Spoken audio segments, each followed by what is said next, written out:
cette revue avec la paire euro-USD. Tel que vous l'avez à l'écran là, euro-USD, bon, le vendredi passé, nous n'avons pas fait de revue de marché. Mais je crois que le week-end, nous l'avions fait, d'accord?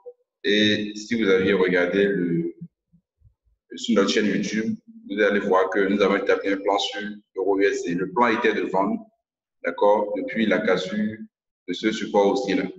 On avait déjà eu la cassure depuis le vendredi passé, mais le plan était de rester dans la vente jusqu'à ce niveau, jusqu'au 1,1508. Et là, par exemple, actuellement, on est en train d'assister à une correction. Après l'accélération baissière ce matin, ouais, on est en train d'assister à une correction. Là, je suis en H4, je pars en H1. Voilà. Avec la grosse bougie que nous avons ici, un avalement haussier, il est fort probable qu'on aille chercher le support haussier qui va être donc, je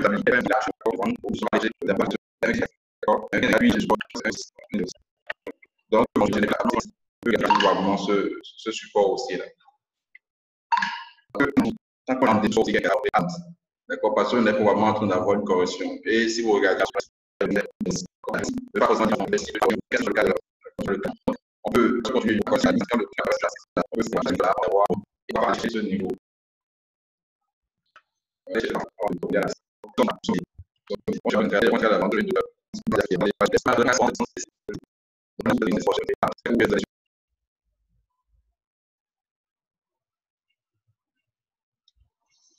Donc, je continue avec GBP-USD. GBP-USD également, on a parlé de ça hier. GBP-USD évolue dans une tendance baissière depuis un bon moment. On a eu la cassure de la tendance. D'accord, et le prix s'est mis en dérive latérale, c'est-à-dire un petit range.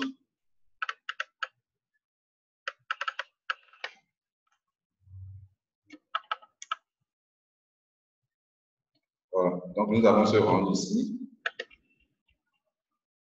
qui évolue entre ces deux niveaux.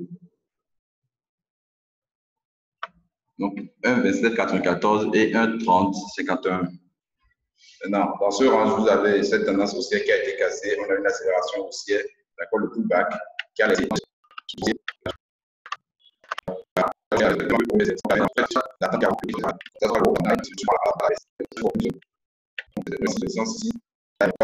Je suis la baisse. On est ici.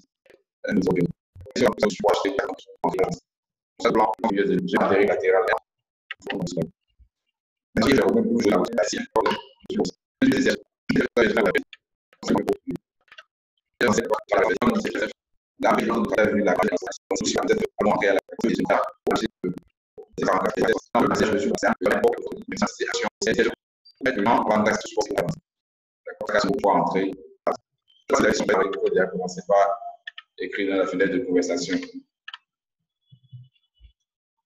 Donc, je continue avec USDJPY. Bon, USDJPY, comme vous le voyez, là, nous n'avons absolument rien à faire. D'accord? Le prix est en train de jouer au yo-yo dans cette zone-là. Ça fait des va-et-vient depuis un bon moment. Nous allons pas attendre. D'accord? Nous allons patienter que ça sorte par le haut ou par le bas pour pouvoir prendre USDJPY. C'est vrai que on va beaucoup attendre parce que là, je suis en H4 et vous voyez un peu d'espace, il y a beaucoup d'espace dans ce niveau-là. Mais ce ne serait pas prudent de jouer sur l'achat, d'acheter ici pour aller chercher ce niveau parce que vous voyez, le ratio est énorme. Le ratio n'est pas du tout intéressant. Et le risque que vous allez prendre est beaucoup si vous achetez ici. Or, si c'était ici, là, c'est un bon ratio parce que là, vous jouez sur le rebond. D'accord? Alors là, ce que nous allons attendre, c'est que ça casse la résistance spéciale ici et nous achetons. Et là, ce serait logique parce que nous sommes dans une tendance haussière où ça casse le support haussier ici et nous entrons à la vente. C'est bon, c'est va-et-vient, d'accord? Donc, sur USD simple. Je dis, je vous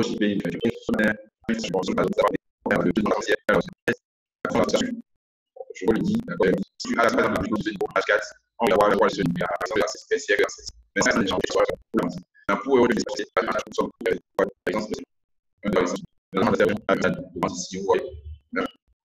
Donc, les paires en euros, on a une inflation sur les paires. Donc, plus vous avez de l'avance, d'attendre que tu puisses pouvoir en faire l'avance. On a cette financière, donc c'est la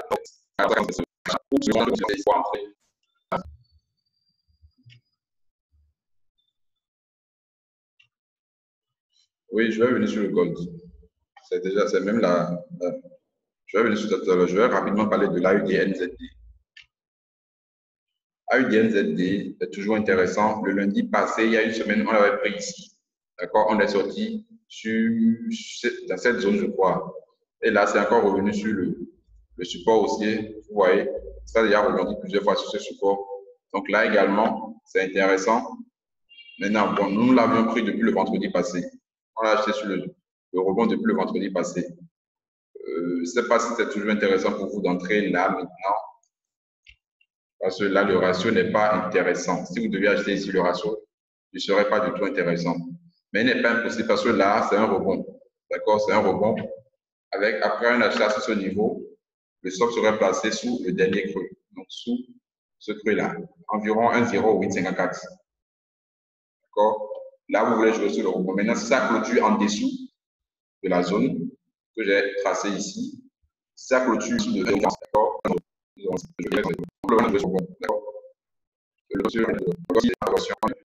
Hier soir, hier soir, qu'on a eu. Donc, juste considérer que c'est cassé. Là, donc, on peut savoir ce matin.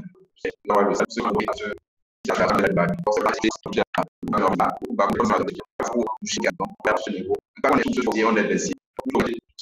149 on est sur le pour ceux qui sont pour aller sur le 1323.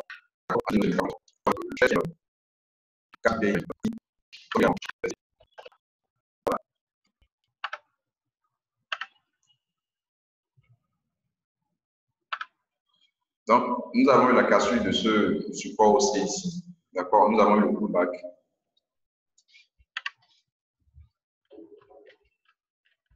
Nous avons eu le pullback.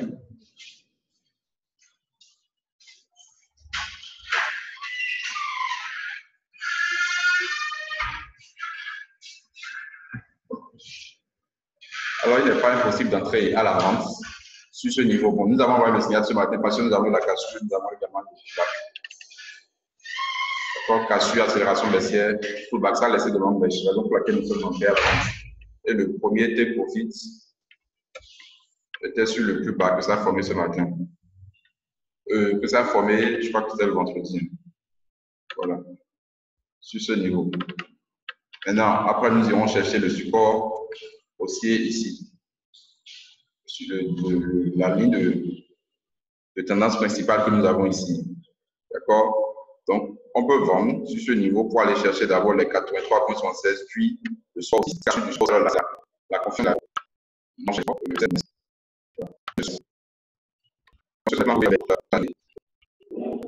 On finit avec la suite des sur un support.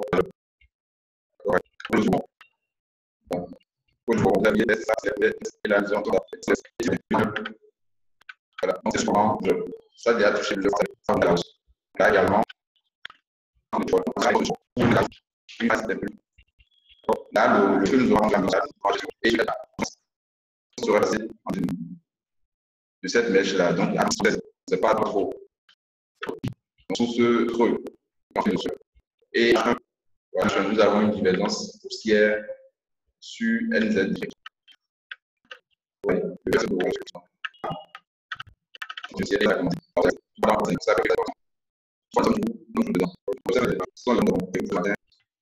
donc, j'attends.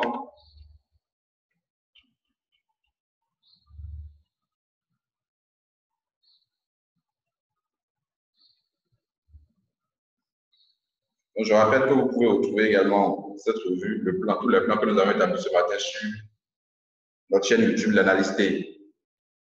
D'accord? Si vous avez d'autres questions, si vous avez des parités, dont vous aimeriez avoir des analyses, alors je suis à l'écoute.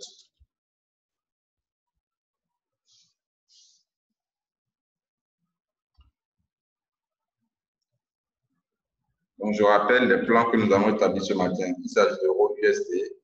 Je viens rapidement sur ça.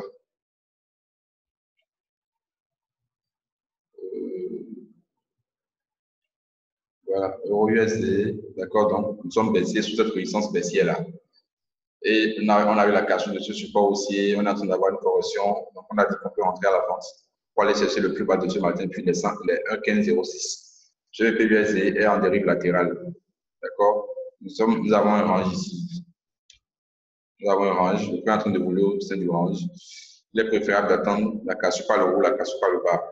Maintenant, pour ceux qui veulent jouer sur les rebonds, ceux qui aiment jouer sur les rebonds, on a dit qu'on peut jouer sur ce rebond-là, cette résistance. Donc, rebond à la baisse. USDCHF, c'est un plan intéressant que nous avons vraiment suivi. À là, USDCHF a donné le signal d'achat. Là, il est 9, il est genre. Donc, à le prix à 10, donc on fait à l'achat.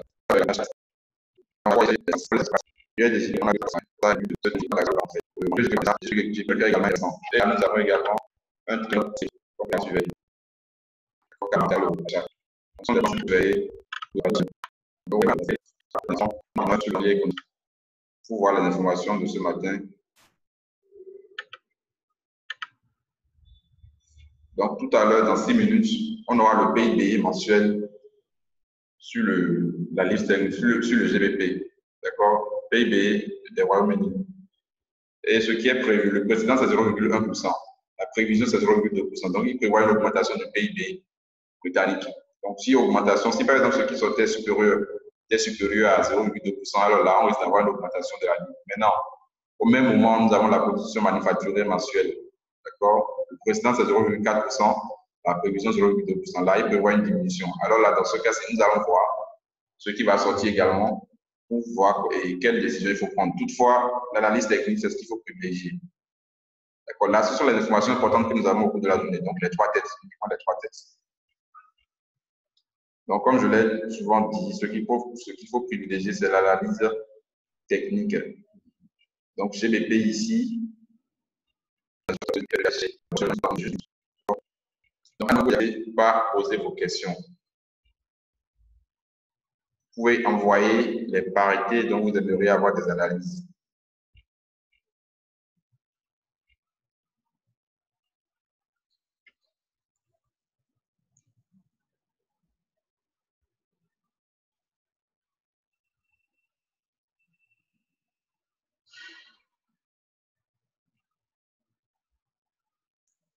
Est-ce que vous avez tous l'écran? Vous avez l'écran du calendrier économique? Vous pouvez répondre, s'il vous plaît.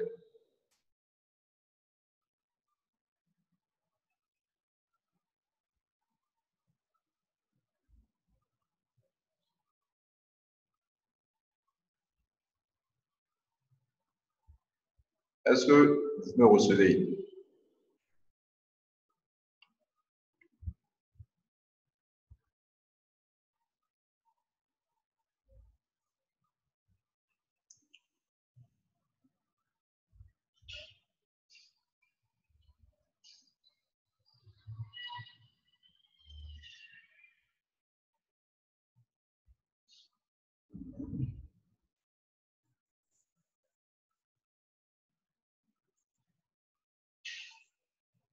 Je n'ai pas compris, monsieur Osiendis. Quelle ligne de période?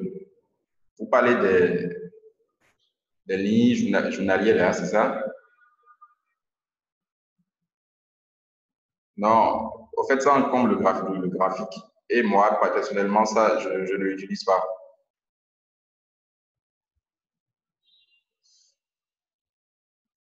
Donc, vous n'avez pas forcément besoin de lignes de période pour travailler. En tout cas, pour ma part, quand même. Donc, je n'utilise pas les lignes de période. Vous devez normalement avoir un graphique dégagé pour pouvoir bien travailler, pour pouvoir bien tracer les droits de tendance et les supports résistances. Parce que si vous laissez ces lignes de période, là, ça risque d'encombrer vraiment vos graphiques. C'est moi qui vous remercie.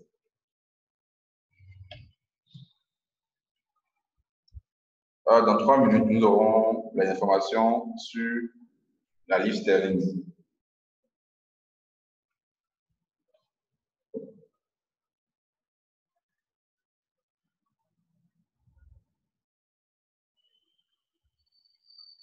Nous allons patienter et voir ce qui va sortir, voir la réaction sur GBP.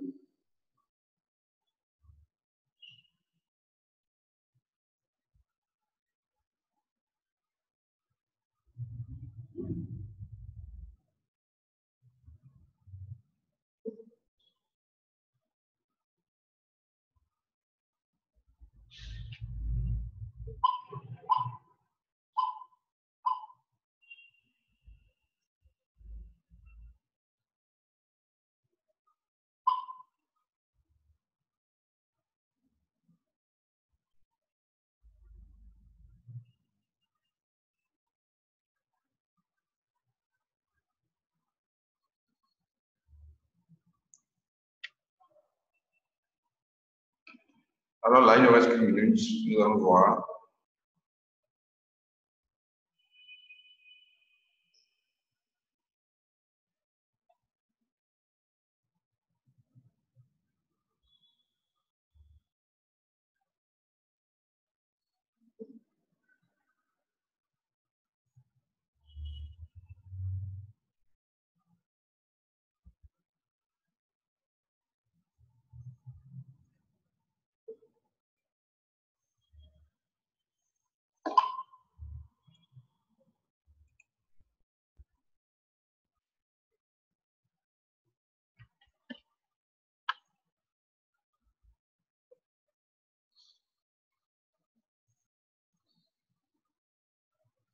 Dans quelques petites secondes.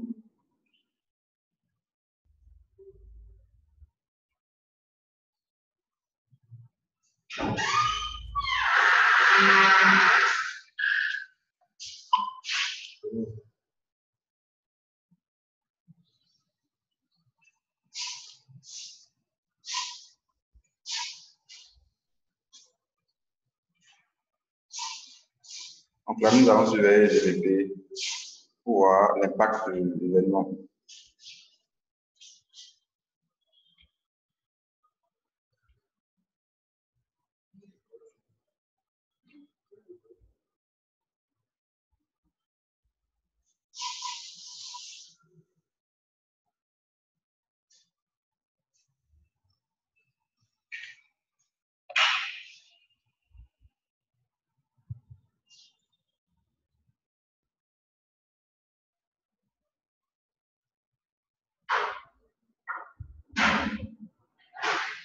Alors, les informations sont sorties. Le PIB manufacturier est négatif. Ce qui est prévu, c'est 0,2. Ce qui est sorti, c'est moins 0,2%. Le PIB mensuel, là, ce n'est pas encore sorti. Je crois que c'est un problème au niveau de l'estime. Parfois, les informations sortent et ça ne sort pas ici. Donc, nous allons voir ce qui se passe sur GBP.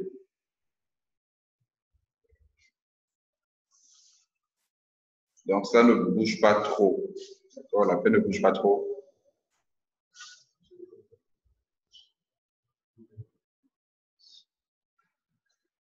GBUSD est toujours en train de stagner.